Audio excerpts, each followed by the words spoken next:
बंगाल में इस समय एक ही आवाज गूंज रही है। मेरे को पिटाया, मेरे को लात मारा। 1 बजे काउंटिंग समाप्त और दीदी tata good bye. Mamata Banerjee का हराना बहुत जरूरी था।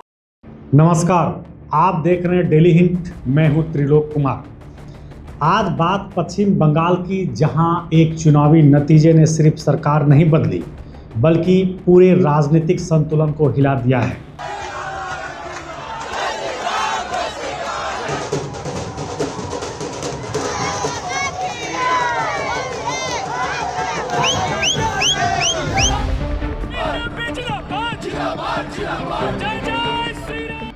क्योंकि ये सिर्फ जीत नहीं है, ये एक संदेश है।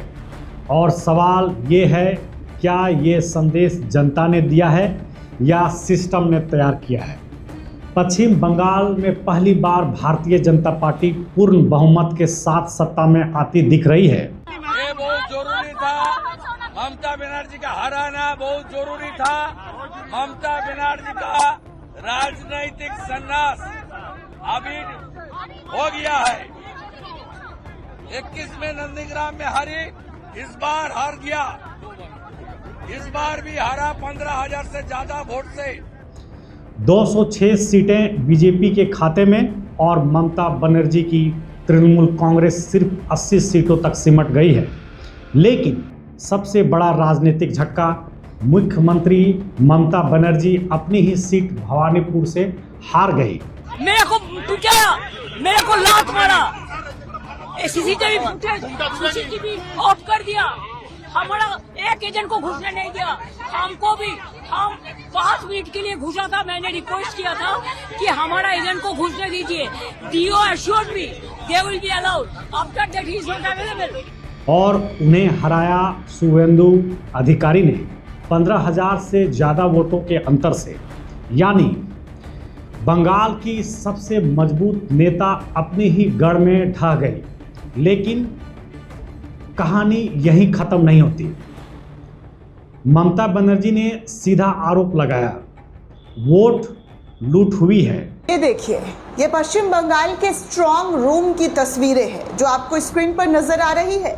ये पश्चिम बंगाल के खुदीराम की जो बंगाल में स्टेडियम है वहाँ की तस्वीरें हैं, जहाँ पर अचानक से रात में, आधी रात में करीब 2:30 बजे के करीब सीसीटीवी कैमरा बंद हो जाता है, जिसको लेकर टीएमसी की नेता सांसद महुआ मोइत्रा के जरिए आरोप लगाया जाता है कि देखिए, पश्चिम बंगाल में काउंटिंग से कुछ ही घंटे पहले सीसीटीवी कैमरा बंद हो जाना, क्या ये अपने आप में कई बड़े सवाल खड़े नहीं करते हैं? आप स्क्रीन पर देख सकते हैं कि कई कैमरा जो स्ट्रांग रूम में लगाया गया था, उन कैमरे का अचानक से बंद हो जाना, ये क्या संकेत देता है?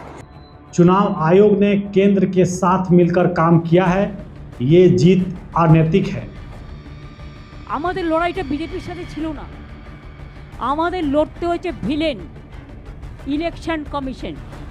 अब सवाल ये नहीं है कि कौन जीता, सवाल ये है कि जीत कैसे हुई, किन परिस्थितियों में जीता गया। अब जरा समझते हैं इस हार और जीत के पीछे के 5 बड़े कारण। पहला कारण, महिला सुरक्षा के मुद्दे पर महिलाओं के भरोसे का टूटना। कभी महिला वोट टीएमसी की सबसे बड़ी ताकत थे। कन्याश्री, लक्ष्मी भंडार जैसे योजनाओं ने ममता सरकार को मजबूत किया था।